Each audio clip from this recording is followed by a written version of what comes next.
na natutupad na ang pangarap ng alaga. Oh, tingnan mo. Oo, hindi mo Picture pa akalain lang ang bata artistahin niya. na. Oh, di ba? Ganda-ganda, oh. Ate, tignan mo to. Pero ang talagang pangarap talaga Ayan. ni Yaya. Ayan yan. Ayan, ganyan. Ang pangarap ni Yaya ay maging isang prinsesa. Oh. Marami akong ikikwento tungkol sa batang yan. Panoorin nyo ito. Huwag ka nang maupo.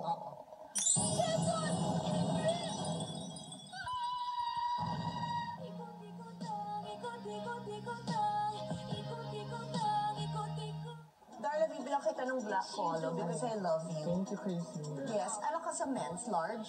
Or extra large? Extra large, okay. Gusto ko makilala ninyo ang isang simpleng bata. Isang bata na mahilig mag-dubsmash na may munting pangarap na maging artista.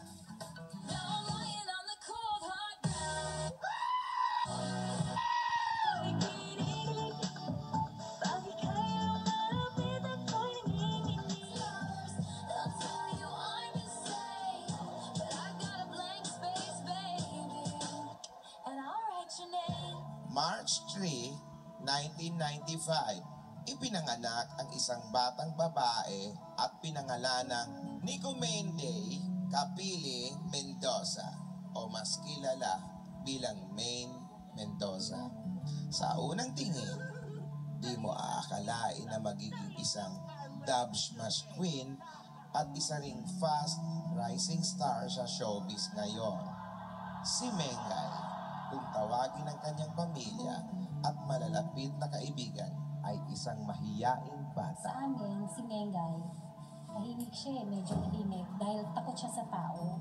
Pina-check up namin siya sa lungsod ng kabataan. Inupo siya nung doktor niya sa bed. Nagtitingin siya ganyan pagkatapos biglang, wow! Makulit siya sa mga kapatid niya, alam ko. Kasi pagka nag-aharap siya, nagsisigawan sa kwarto, pag sila na. Hindi siya nakaka-open ng direkta. Dumadaan pa kay Kuling, may pasabi, hindi talaga. Si May napaka-vain.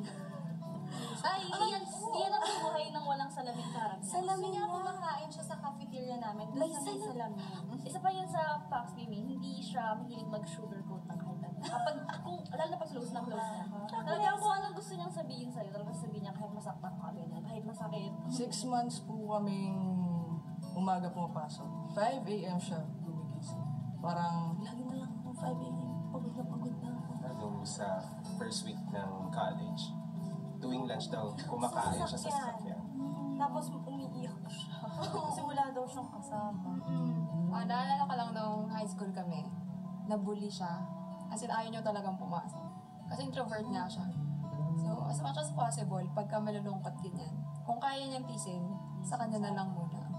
Meron po siyang una na talagang lagi niyang dala-dala. Ginaganon po sa, parang sa mata, ginaganon. Kung makita mo siya dito, well, normal na naman. Tapos pagdating dito, kakain, tapos akit na sa taas. Tapos laptop lang siya, cellphone parang nanonood ng TV. Hi, ako si Colleen. Ako yung kasama ni Meng sa room. Ito yung side ko sa bed. Yan. Tapos dito siya. Pinili niya to kasi may sakit. Yung akin kasi na side ng bed walang sakit.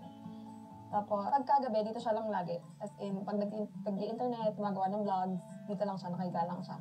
Dito siya nagme-makeup. Pag nagsisariling makeup, dito siya. Ito yung mga bigay ng mga fans. Ayan. Ayan. Nilagay namin lahat dyan. Tapos, ito yung closet na side ni Meng. Ayan yung side ko. Ito yung... Ayan. Ang kwento kasi lahat kami nasa meeting. Kami ata ng nanay ko nasa meeting nun, tapos wala din si Colleen. Wala siyang kasama sa office. Nag-text lang siya sa akin nung hapon. Sabi niya, ate, may in-upload akong video sa Facebook. Panoorin mo.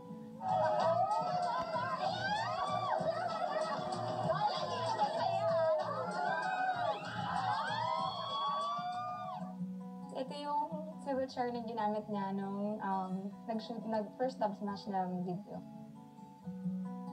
Yun yung start. Tapos hanggang sa marami na nag-comment, nagulat siya, ang dami nang nag-share. parang the day after ata sinabi niya na naka 1 million views na raw yung video niya. Eh, ang totoo, laro-laro lang talaga niya. Dahil sa galing niya sa pagdadub smash, maraming tao ang nag-follow sa kanyang mga accounts sa social media. At ito ang naging daan para mabuksan ang pintuan ng kanyang munting pangarap noong June 19, 2015. Kumakanta ka? Hindi po. Ang balitang maganda, bagyong pag-ibig sa atin ay tatanda. Sayaw. Hindi rin po. Ako si Maine Mendoza at ako ang pinakabagong aabangan nyo araw-araw sa At isang araw na bago ang takbo ng buhay ni Maine Mendoza. July 4, 2015. Ito ang simula ng katuparan ng kanyang mga pangarap kung saan pinabilib niya di lang ang mga Dabar Cats, pati na rin ang mga manonood. Oh my God. Minsan nawawala rin ako sa sarili ko. Totoo ba to? Sabi ko nga, natulog lang tayo. Ba't pagising natin ganito ka na? Hanggang ngayon, hindi pa rin kami makapaniwala. July 16, 2015. Ito ang kauna-unahan at di malilimutang pagtatagpo nila ni Alden Richards on screen. At mula noon, tinangkilik na silang dalawa at nabuo bilang Aldab.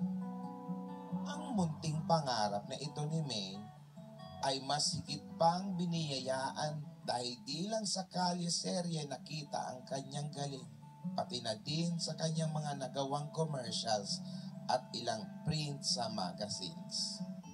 Hi, Maine! I love you! Sana huwag kang makakalimot kahit na malayong-malayo na yung marating mo, ganyan ka pa rin. Huwag lalaki ulo. Basta nandito lang kami magkakapatid para sa'yo. I'm very, very, very, very proud of you. Sa mga narating mo. Matupad mo sana ang lahat ng iyong mga pangarap sa buhay. Lagi kang mag-iingat. Message ko kay Mengay, kung ano yung pinagsimulan, kung saan ka tinanggap ng tao, dyan sa sabi mo, gusto mo maging celebrity, gusto mo maging artista. At alam ko naman, yun din naman ang tatahakin mo. So, good luck. Kami naman ang nanay mo, nandito naman kami, na laging susuporta. Mengay, gusto na lang namin ipaabot sa'yo ng tatay mo ng masayang masaya at maligayang maligaya ang buong pamilya sa mga natatanggap mo ngayon. Kami pa rin mananatiling #1 fan mo. Yan si Maine Mendoza, isang batang minsang nangarap at patuloy na tinutupad dahil sa kanyang husay at determinasyon. Basta may pangarap, darating yan sa tamang panahon.